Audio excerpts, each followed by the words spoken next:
지금 인천공항에서 들어온 소식인데요. 드디어 그가 돌아왔다고 합니다. 인천공항이 태극기와 성조기 물결로 뒤덮였다고 하는데요. 일제히 홍준표 전 지사의 지지자들로 집결이 되는 인천공항 1시간 전의 모습을 보고 계십니다. 지금 모습만 보면은요. 홍준표 전 지사의 이야기를 듣기가 힘들 정도로 많은 분들의 함성이 울려 퍼졌다고 하는데요. 이 모습만 보면 고위공직자 금이 환영 같기도 합니다. 그러나 메시지는 상당히 다듬은 것처럼 보여요. 자신이 부족해서 대선 패배했다 말이죠.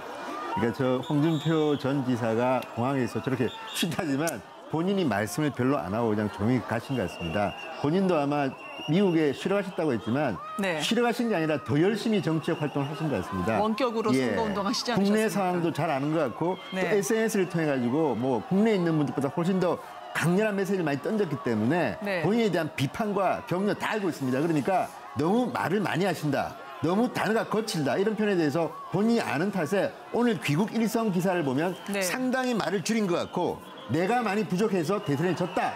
미안하다는 거지만요. 이 말 전체로 보면 여러분과 함께 가겠다는 걸 보니까 결국은 본인이 직접 나서든지 추대를 받든지 네. 7월 3일 이제 벌어질 자유한국당의 당대표로 나설 것 같다는 생각이 들고요.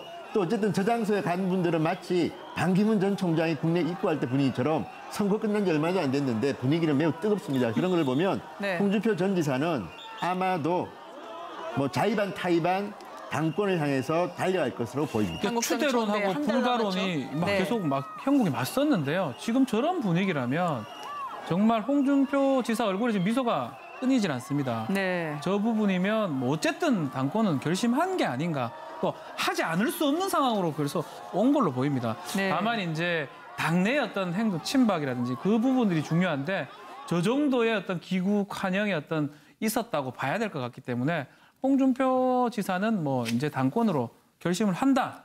추대 받기는 뭐 글쎄 그건 모르겠지만 네. 그렇게 보입니다. 유력 주자라고 하는데 의문을 달 분들은 많지 않을 것 같습니다. 다만 홍준표 전 지사가 바퀴벌레 혹은 낯술 마신 것 같다라고 칭했던 분들하고는 어떻게 수습을 해 나갈까요? 오늘 정호택 원내대표는 홍준표 전 지사 귀국 물어보니 당대표가 그런 것까지 답변해야 되느냐 불편한 기색을 숨기지 않던데요. 그렇죠. 뭐 지금 그 친박계 또는 뭐 지금 이제 자유한국당의 주류들 입장에서 보면 지금 네. 대선에서 진 이 대선 후보가 지금 뭐 한 달도 지나지 않아서 이렇게 그 정치의 한가운데로 모습을 드러내는 부분에서 불편한 신경을 아마 지울 수 없을 겁니다.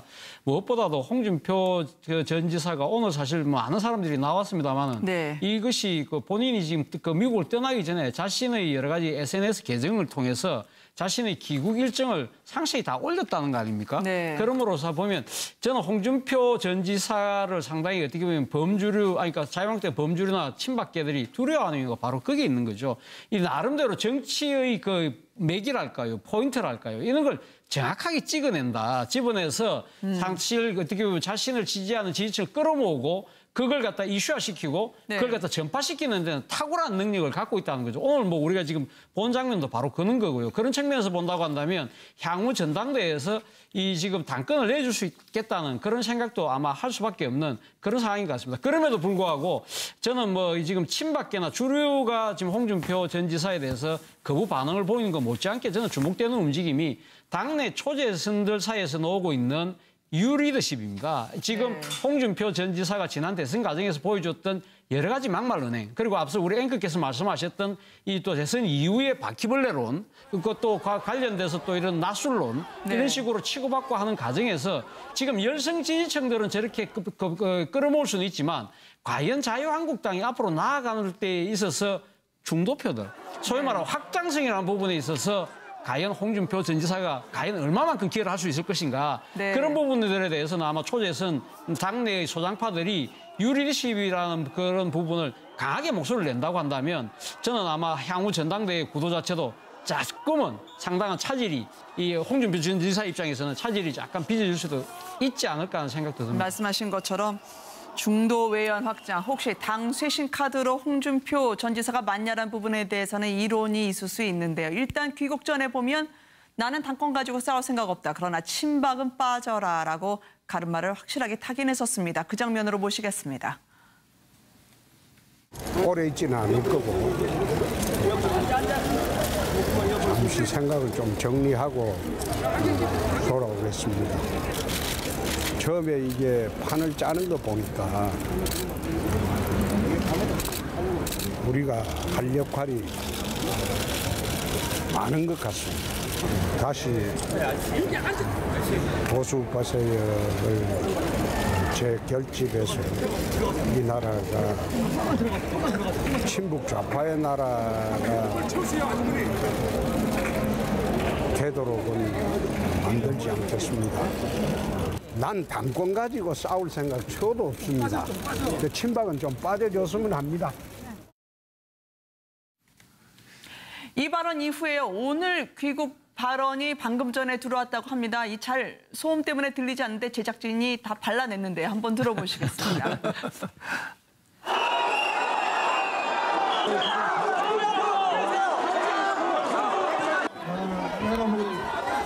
여러분 고맙습니다. 지난번에 제가 부족한 탓에 여러분의 뜻을 받들지 못해서 정말 죄송스럽게 생각합니다. 저나 저희 자유한국당이 잘못을 한 바람에 대선에 패배를 했습니다. 그래서 앞으로 여러분과 함께 자유 대한민국의 가치를 지키는데 함께 하도록 하겠습니다. 정말 고맙습니다. 고맙습니다.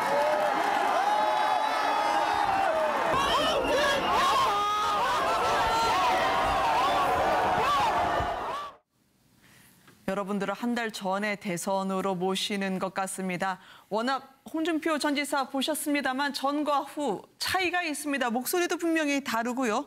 상당히 여유가 묻어난다고 진성호 의원님이 말씀해 주시던데요. 그렇습니다. 지금은 이제 뭐 기국을 하는 거 아닙니까? 네. 기국을 할 때는 뭐 한 달 동안의 어떤 성찰과 반성된 그런 모습 좀 버전이 좀 좋아진 모습을 보여줘야 네. 안 되겠습니까? 그러니까 저 이야기는 뭐 공항에 들어와서 일성으로 굉장히 준비된 이야기라고 생각합니다. 네. 그래서 이제 일단은 뭐 지지자들과 국민에게 약간은 사과하는 듯한 그런 모습을 보이면서도 강력한 뭐 새로운 자유 대한민국을 지키겠다는 그렇게 해서 당권의 도전에 대한 걸 분명히 하는데 사실 미국으로 나갈 때에도 당권 도전을 분명히 선언하고 가신 거 아닙니까? 그렇죠. 좀 전에 화면에도 나왔습니다만은 당권 가지고 다투고 싶지 않다. 친박은 빠져줬으면 좋겠다. 바로 그 순간에 친박은 빠져줬으면 좋겠다. 그 순간 그 말씀이 당권 싸움을 바로 하는 거죠. 네. 그리고 친박이 빠지면 당권은 당연히 내가 질 것이다. 그 이야기를 바로 하고 가신 거고요. 그리고 가셨어도 계속 그와 똑같은 메시지를 연속해서 SNS를 통해서 보냈던 것입니다. 네. 그렇기 때문에 이제 지금 저 인파들도 자발적으로 오신 분들도 있겠지만 사실상의 이제 세과시용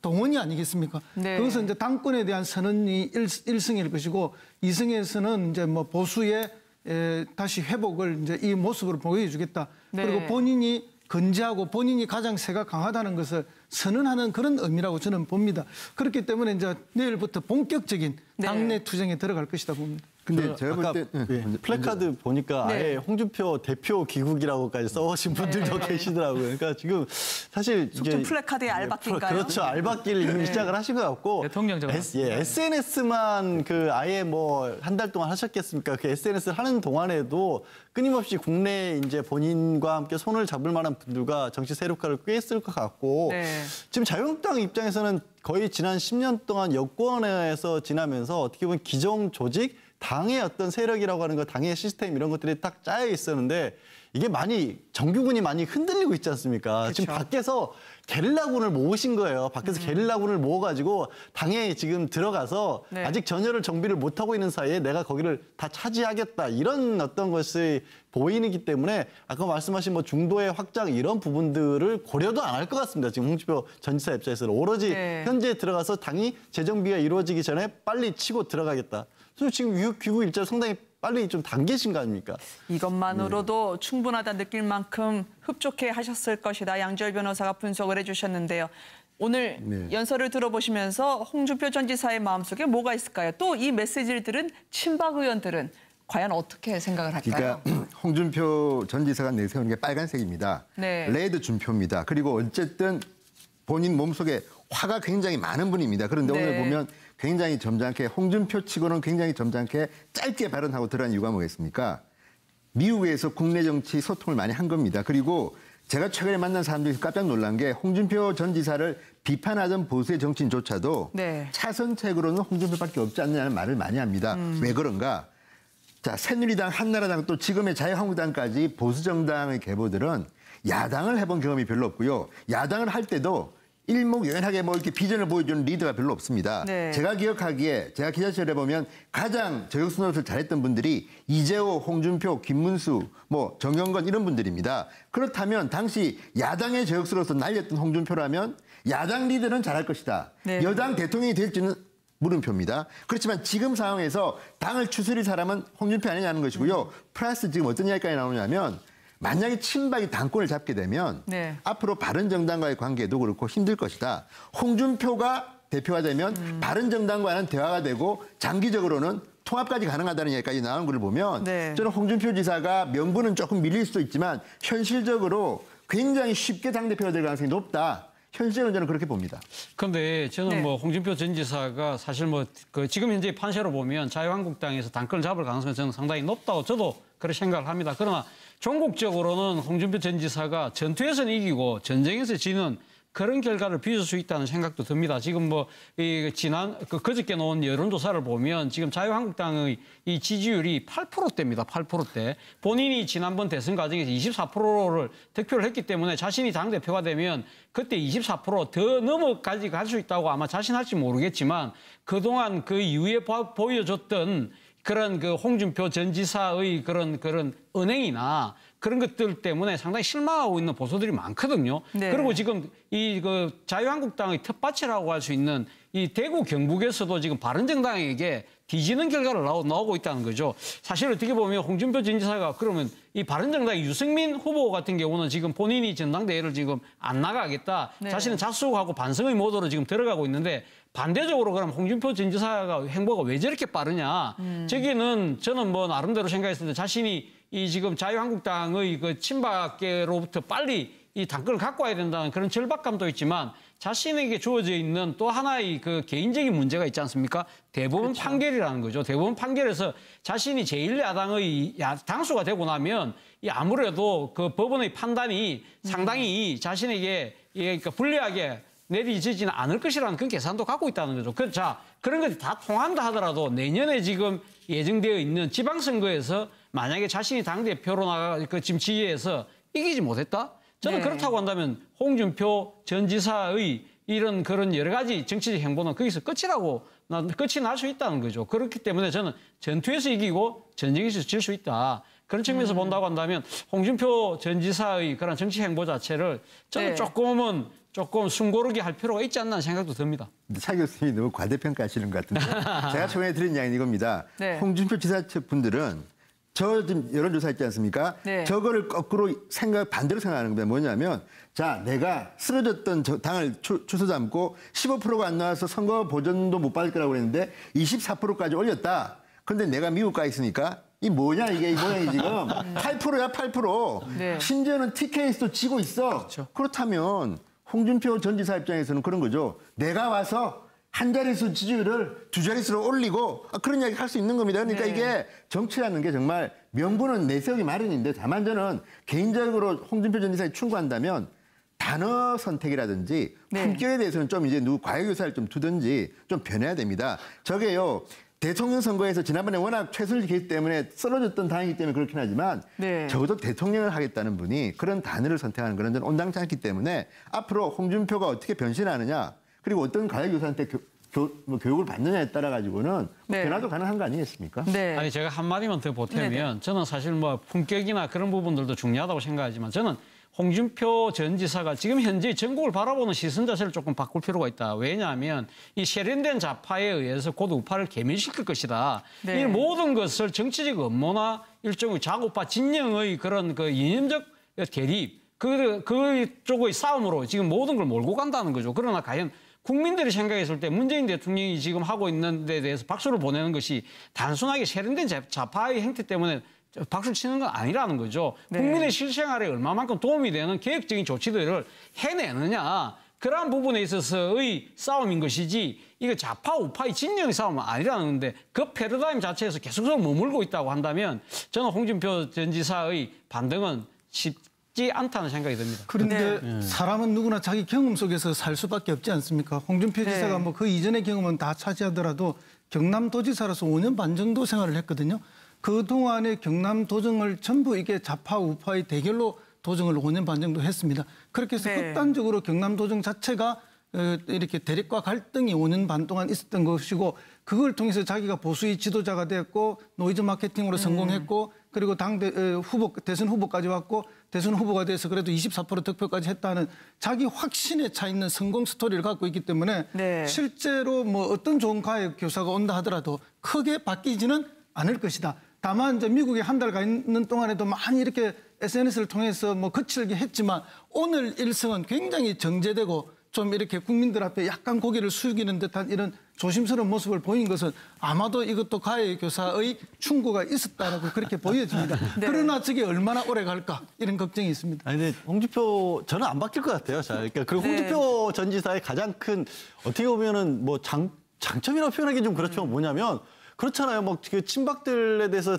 대권 도전하면서 당권 도전하면서는 그렇게 막 야단치고 나서 막 빨리 박근혜 전 대통령과 같이 없어져야 될 사람처럼 했다가 바로 그 순간에 당 대표 당권 도전으로 뽑히자마자 그 이후부터 이제 친박 사라졌습니다 하고 같이 소리 끌어갖고 뭐 바퀴벌레니 뭔지 더한 말씀도 하셨다가도 그 다음날 언제 내가 그런 말 했다는 듯이 또 아무렇지 않게 손잡을 수도 있는 게 홍준표 전 지사거든요. 그리고 잠깐 말씀하셨지만 이 갈등 구조를 이용한다는 게 굉장히 정치인으로서 아주 매력적인 카드가 될 수밖에 없습니다. 차재원 네. 교수 지적하신 것처럼 본인도 아직도 재판이 계속 중이거든요. 이 재판의 결과가 어떻게 나오든지 간에 그 갈등 구조를 유지를 시켜놔야 자신한테 유리한 쪽으로 나오든 불리한 쪽으로 나오든 계속 자신이 살아날 수 있는 길이 열리는 거예요. 네. 만약에 불리한 쪽으로 나오면 계속 이렇게 얘기할 거 아닙니까? 내가 좌파에 의해서 정치적으로 희생당했다. 그래야 자신이 살 카드가 생기는 거거든요. 그래서 끊임없이 저런 어떤 갈등의 홍준표 이런 식의 어떤 자리매김을 하지 않을까 싶습니다. 네. 근데요, 제가 이제 홍준표 전 지사를 하나 옹호하면 이겁니다. 저분이 동대문에서 국회의원을 갔다가 했습니다. 어쨌든 사선을 했는데 네.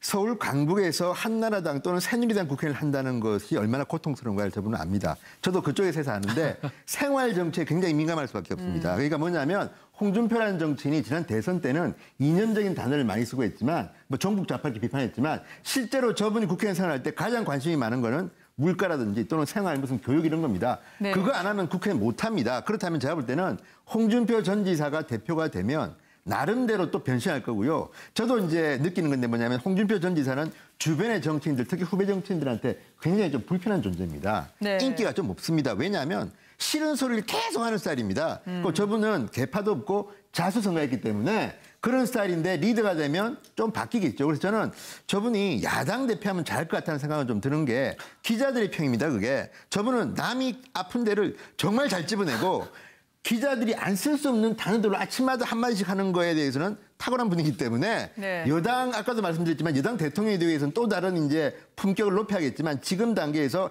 야당 리더를 한다면 저는 홍준표만한 인물을 찾기도 쉽지 않다. 그래서 저는 저분이 현실적으로는 될 확률이 많고 다만 이제 그 다음에 지방선거나 이런 거에서 본인이 책임을 질 만큼 이제 하시겠죠. 그건 네. 그 다음이라고 봅니다. 뭐 기사 감각이 워낙 탁월하신 분이라고 전해지고 있습니다만 또 독설로 지지율을 이어갈 수도 있긴 한데요. 부인할 수 없는 현실은 바로 그 지지 기반이 대구 경북에서 문재인 대통령에 대한 지지율이 70%가 넘는다는 사실입니다.